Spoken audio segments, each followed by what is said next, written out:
2012 সালের 18 মার্চ ভারত বনাম পাকিস্তান আর মঞ্চ সেই এশিয়া কাপ।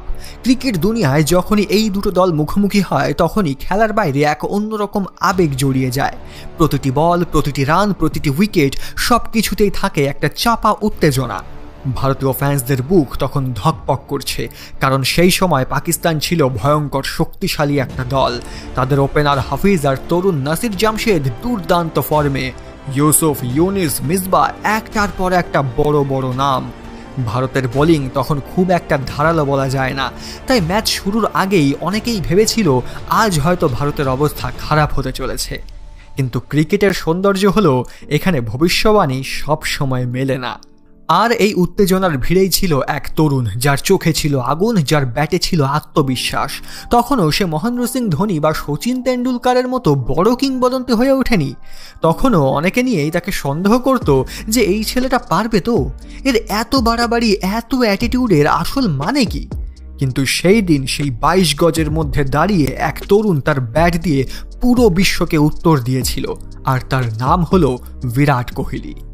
এই ম্যাচটা আসলে ছিল তার জন্য একটা মঞ্চ, একটা সুযোগ, যেখানে সে শুধু রান করলো না, একটা ইতিহাস গড়ল। 183 রানের এক অবিশ্বাস্য ইনিংস, যা আজও রয়ে গেছে বিরাট কোহলির জীবনের সর্বোচ্চ স্কোর। তাহলে আসুন আজকের গল্পটা শুরু করি। এ শুধু রান তোলার গল্প নয়, এ এক যোদ্ধার আগমনের গল্প। এশিয়া কাপের সেই ম্যাচ যেটা বদলে দিয়েছিল কোটি ভারতীয়র ক্রিকেট দেখার অনুভূতি।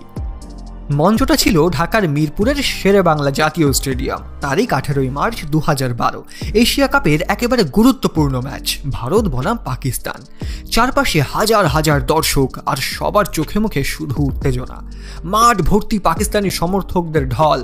বাংলাদেশের সাপোর্টাররাও সেদিন পাকিস্তানকে সাপোর্ট করতে মাঠে এসেছিল, আর টিভির সামনে বসেছিল কোটি কোটি ভারতীয় ফ্যান্স। প্রতিটা মানুষ জানতো এই ম্যাচটা সাধারণ কোনো ম্যাচ নয়, কারণটা আগেই বলেছি, পাকিস্তান তখন খুব শক্তিশালী একটা দল ছিল। যথারীতি দুই ক্যাপ্টেন মহেন্দ্র সিং ধোনি এবং মিসবাউল হক টসের জন্য মাঠে গেল। কিন্তু টসের ফলাফল ভারতীয় ফ্যান্সদের জন্য আরও হতাশাজনক হলো। পাকিস্তান টসে জিতে আগে ব্যাটিং করার সিদ্ধান্ত নিল। এশিয়া মহাদেশের পিচে বড় রান তোলার সুযোগ সবসময় আগে ব্যাট করা দলের দিকেই থাকে। অনেক বিশ্লেষক তাই ধরেই নিয়েছিল আজকের ম্যাচে হয়তো 300+ রান উঠবে, আর ভারতের বোলারদের কঠিন পরীক্ষা দিতে হবে। তখন থেকেই ভারতীয় বোলারদের ওপর চাপ তৈরি হয়ে গেল। পাকিস্তানের ওপেনার মোহাম্মদ হাফিজ আর নাসির জামশেদ একেবারে নিখুঁত স্টার্ট এনে দিলেন। ভারতীয় বোলাররা কতই না চেষ্টা করলো, কিন্তু প্রথম উইকেট তোলার কোনো উপায় খুঁজে পাচ্ছিল না। প্রতিটি বল থেকে রান উঠছিল, আর ধীরে ধীরে দর্শকদের প্রত্যাশা আরও বেড়ে যাচ্ছিল। হাফিজ ব্যাট করছিলেন নিজের চেনা ছন্দের ধৈর্যের সাথে। ডিফেন্সিভ শট, মাঝে মাঝে বাউন্ডারি, মনে হচ্ছিল ড্রেসিং রুম থেকেই পুরো সেট হয়ে এসেছেন। অন্যদিকে নাসির জামশেদ ছিলেন একেবারে ঝড়ের মতো, যে কোনো লুজ বলকে তিনি বাউন্ডারির বাইরে পাঠাচ্ছিলেন। ভারতীয় বোলারদের মধ্যে অশোক ডিন্ডা, প্রবীণ কুমার অশ্বিন কেউই ঠিকমতো নিয়ন্ত্রণে বল করতে পারছিলেন না। ক্যাপ্টেন মহেন্দ্র সিং ধোনি নিজের অভিজ্ঞতার সম্পূর্ণ ব্যবহার করছিল, কিন্তু বলে না, সব দিন সমান থাকে না। সেদিন যেন পাকিস্তানের ভাগ্য চরমে ছিল। 50, 100, 150, 200 রান হয়ে গেল, তাও একটি উইকেটও পড়ল না। স্টেডিয়ামের পরিবেশে তখন শুধু পাকিস্তানের উল্লাস। দর্শকদের গর্জনে ভারতীয় খেলোয়াড়দের মনে হচ্ছিল আজ বোধহয় দুঃস্বপ্নের দিন। প্রথম উইকেটের পার্টনারশিপে পাকিস্তান তুলে ফেলল 200-র বেশি রান। হাফিজ পৌঁছে গেলেন তার সেঞ্চুরিতে, আর জামশেদ খেললেন দুর্দান্ত 112 রানের ইনিংস। দুজনের ব্যাটিং দেখে মনে হচ্ছিল পাকিস্তান 350, এমনকি 370-এর মতো বিশাল স্কোর গড়ে ফেলবে। প্রত্যেকটা 4-6-এ ভারতীয় ফিল্ডারদের মুখ ভার হতে লাগলো, আর দর্শকরা টিভির সামনে বসে দম আটকে ভাবছিল এমন বিশাল স্কোর কি আদেও তাড়া করা যাবে। কিন্তু 35 নম্বর ওভারে ভাগ্য কিছুটা ভারতের ওপর সহায় হলো। এই ওভারে রবিচন্দ্রন অশ্বিন জামশেদকে আউট করে প্রথম উইকেট নিলেন, আর এরপর পাকিস্তানের রানের গতি কিছুটা কমে আসলো। ঠিক তার পরের ওভারে মোহাম্মদ হাফিজও আউট হয়ে গেল। ধোনি এবার দৌড়ে বোলারদের একসাথে করলেন এবং বললেন, যেটা হয়ে গেছে সেটা তো আর বদলানো যাবে না, কিন্তু এখান থেকে আমরা যতটা রান চাপাতে পারবো, আমাদের ব্যাটসম্যানদের জন্য রান চেস করা ততই সহজ হবে। ব্যাস, ধোনির কথা মতো বোলাররা তাদের সাধ্য মতো চেষ্টা করতে লাগলো। ইরফান পাঠান এবং রবিচন্দ্রন অশ্বিন যতটা পারা যায় ডট বল করার চেষ্টা করতে লাগলেন, কিন্তু অন্যদিকে পাকিস্তানের তরফে শাহিদ আফ্রিদি আর ওমর আকমল থেমে থাকার পাত্র নয়। তারা উইকেট হাতে থাকায় হাত খুলে খেলছিল। তবে শেষ দিকে ভারতীয় বোলারদের দাপট আর ধোনির বুদ্ধিমান ফিল্ড সেটিং পাকিস্তানকে 350 পার করতে দেয়নি। তবুও 50 ওভার শেষে পাকিস্তানের স্কোর দাঁড়ালো 329, 6 উইকেটের বিনিময়ে। প্রবীণ কুমার আর অশোক ডিন্ডা 2টি করে উইকেট নিয়েছিল, আর অন্যদিকে ইরফান পাঠান আর অশ্বিন 1টি করে। এখন একবার ভেবে দেখুন, 2012 সালে ওয়ানডে ম্যাচে পাকিস্তানের মতো প্রতিপক্ষের সামনে 330 রান তাড়া করা মানে এক প্রকার অসম্ভব মিশন। কারণ ওটা 2025 না, যে 400 রান ওয়ানডেতে কমন। তখনকার দিনে 300-র ওপর রান উঠলেই বুক ধকপক করত। স্টেডিয়ামে পাকিস্তানি সমর্থকরা তখন চিৎকার করে বলছিল, এই ম্যাচ আমাদের। কিন্তু এটাই ক্রিকেট, এখানে গল্প বদলায় এক মুহূর্তে, আর সেই গল্প পাল্টে দেওয়ার দায়িত্ব নিয়েছিল একজন শের, বিরাট কোহলি। এশিয়া কাপের এই ম্যাচের দ্বিতীয় পর্বের নাটক এখনো বাকি ছিল। আপনারা তো জানেনই, আমরা ভারতীয়রা এরকমই হই, আমরা মচকে যাব তবু ভাঙবো না, এমন জেদি আমরা। ওপেন করতে নামলেন সচিন আর গম্ভীর, কিন্তু প্রথমেই ধাক্কা। ম্যাচের দ্বিতীয় বলেই গম্ভীর আউট। মোহাম্মদ হাফিজের বলে এলবিডব্লিউ। তখন ভারতের স্কোর 0-1। দর্শকরা পুরোপুরি হতাশ, আর পাকিস্তানিদের আনন্দের সীমা নেই। এমন পরিস্থিতিতে নামলেন বিরাট কোহলি। বিরাট তখন খুবই তরুণ, সবাই ভাবছিল এত চাপ সে সামলাতে পারবে তো। তখনকার কোহলি আজকের মতো কিং কোহলি ছিলেন না, তিনি ছিলেন এক উঠতি ব্যাটসম্যান।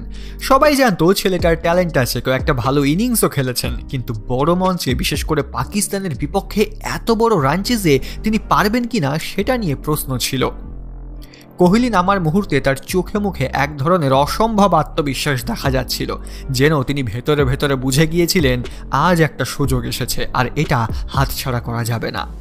শুরুতে তিনি খুব শান্তভাবে খেললেন, ডিফেন্সিভ শট, ছোট ছোট রান, মাঠে সময় নিলেন। কিন্তু একবার যখন ব্যাটে টাইমিং আসতে শুরু করলো, তখন পুরো খেলার রং পাল্টে গেল।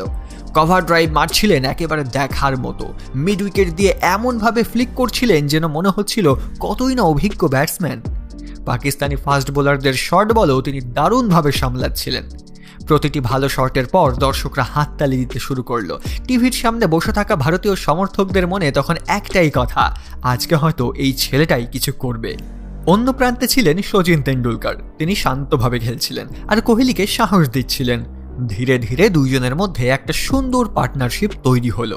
কোহলি তখন শুধু রান তুলছিলেন না, আত্মবিশ্বাসও বাড়াচ্ছিলেন। মনে হচ্ছিল আজ যেন অন্যরকম এক বিরাট কোহলি ব্যাট করছে।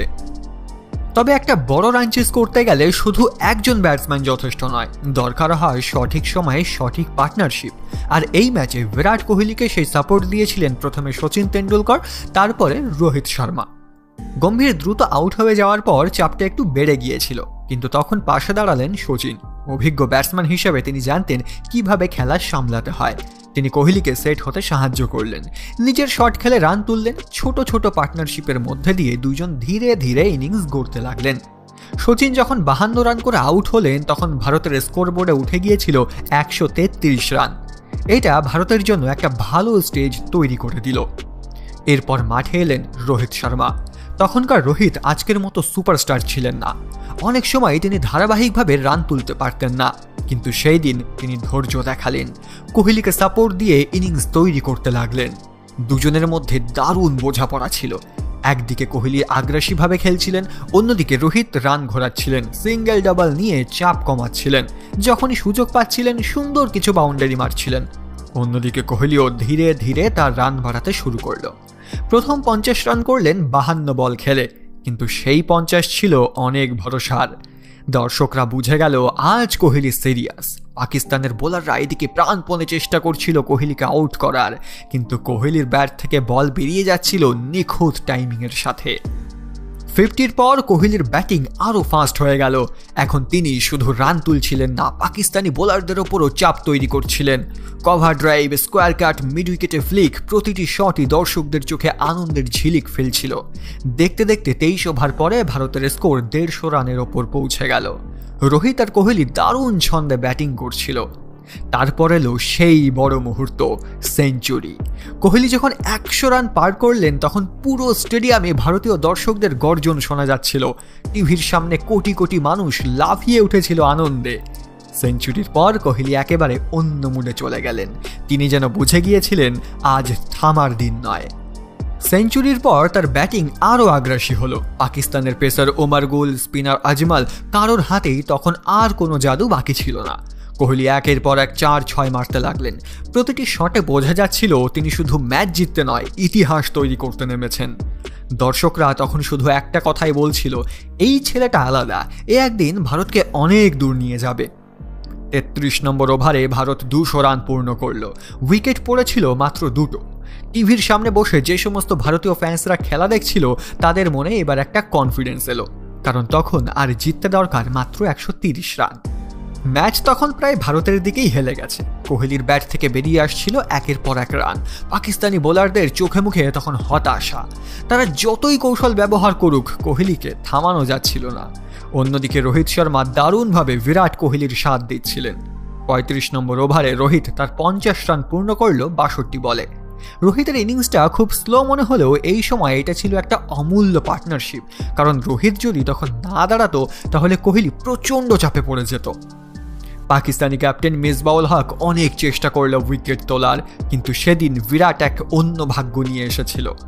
40 ওভার শেষে ভারতের রান দাঁড়ালো 250। এবার বিরাট কোহলি তার স্বপ্নের রেকর্ড মানে 150 রান পূর্ণ করল। এ যেন এক আলাদাই অনুভূতি। পাকিস্তানের মতো প্রতিপক্ষের সামনে দাঁড়িয়ে এশিয়া কাপের মতো মঞ্চে 150 রান করে বিরাট নিজেকে চিনিয়ে দিল। তবে শেষের দিকে একটা নাটকীয় মুহূর্ত এলো। 46 নম্বর ওভারে রোহিত আউট হলো, আর 47 নম্বর ওভারে উমর গুলের বলে কোহলি আউট হলেন। তার রান তখন 183, 148 বলে। বলটা হালকা বাইরের দিকে গিয়ে ব্যাটে লেগে সোজা চলে গেল ফিল্ডারের হাতে। সঙ্গে সঙ্গে গোটা মাঠে মিশ্র প্রতিক্রিয়া। পাকিস্তানি সমর্থকরা উল্লাসে ফেটে পড়ল, কিন্তু ভারতীয় সমর্থকদের বুক একটু ধকপক করে উঠল, কারণ সবাই চাইছিল বিরাট 200 রান করুক, কিন্তু সে একটুর জন্য 200 রানের লক্ষ্য ছুঁতে পারল না। কিন্তু খেলার সিচুয়েশন এখন একেবারেই ভারতের নিয়ন্ত্রণে। স্কোরবোর্ডের প্রায় সব কাজ সেরে দিয়ে গেছেন কোহলি। তখন ক্রিজে ছিলেন রায়না, আর সাথে যোগ দিলেন মহেন্দ্র সিং ধোনি। দুজনেরই কাজ ছিল শুধু ম্যাচ শেষ করা। রান বাকি ছিল মাত্র 12। ব্যাস আর কি। ধোনি আর রায়না সময় নষ্ট না করে কোটা 4-6 মেরে 48 নম্বর ওভারে 330 রান তুলে ফেলল।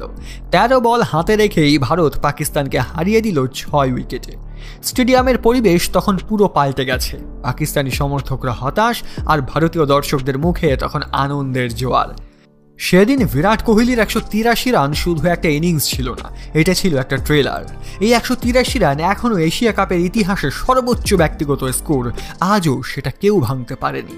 এত বড় ম্যাচে পাকিস্তানের বিপক্ষে এমন ইনিংস খেলতে পারা এটা কোহলিকে আলাদা করে দাঁড় করিয়েছিল। দ্বিতীয়ত, এই ম্যাচটা ছিল কোহলির কেরিয়ারের টার্নিং পয়েন্ট। এর আগে মানুষ জানতো সে ট্যালেন্টেড, কিন্তু বড় মঞ্চে বড় ইনিংস খেলার ক্ষমতা আছে কিনা তাই নিয়ে সন্দেহ ছিল। এই ইনিংসের পর আর কেউ সন্দেহ করেনি। সবাই বুঝে গিয়েছিল ভারতের ফিউচার সুপারস্টার চলে এসেছে। এই ম্যাচের পর থেকেই কোহলিকে বলা শুরু হলো চেজ মাস্টার। বড় টার্গেট সামনে রেখে কিভাবে শান্ত মাথায় ব্যাটিং করতে হয় আর চাপের মধ্যে কিভাবে নিজের খেলা খেলতে হয় সেটা তিনি দেখিয়ে দিয়েছিলেন। এরপর থেকে কোহলি বারবার রান চেজে ম্যাচ জিতিয়েছেন, কিন্তু 2012 এশিয়া কাপের এই ইনিংসটাই ছিল তার আসল পরিচয়। আরেকটা বড় দিক হলো এই ইনিংসের মাধ্যমে কোটি কোটি ভারতীয় ফ্যান নতুন আশা পেয়েছিল। সবাই মনে করেছিল ধোনি সচিন যুগের পর ভারতীয় ক্রিকেটকে নেতৃত্ব দেওয়ার মতো একজন এসে গেছে। আজ যখন কোহলির পুরো কেরিয়ার দেখি তখন বোঝা যায় তার সাফল্যের পথটা শুরু হয়েছিল সেই এশিয়া কাপের 18 মার্চ 2012 থেকে। বন্ধুরা, আপনারা যদি বিরাট কোহলির ফ্যান হয়ে থাকেন তাহলে নিচে আই লাভ বিরাট কমেন্ট করুন। ভিডিওটি ভালো লাগলে একটি লাইক করে দিন, আর এরকমই ক্রিকেটের ভিডিও দেখার জন্য চ্যানেলটিকে সাবস্ক্রাইব করে রাখতে পারেন।